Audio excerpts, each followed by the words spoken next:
കൂട്ടുകാരെ, എല്ലാവർക്കും എന്റെ നമസ്കാരം.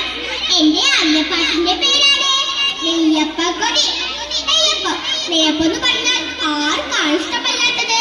നെയ്യപ്പം എല്ലാവർക്കും ഇഷ്ടമാണല്ലേ? നെയ്യപ്പക്കൊതി മൂത്ത അപ്പൂപ്പനും അമ്മൂമ്മയ്ക്കും ഒടുവിൽ എന്താണ് സംഭവിച്ചത്? നമുക്കൊന്ന് നോക്കിയാലോ.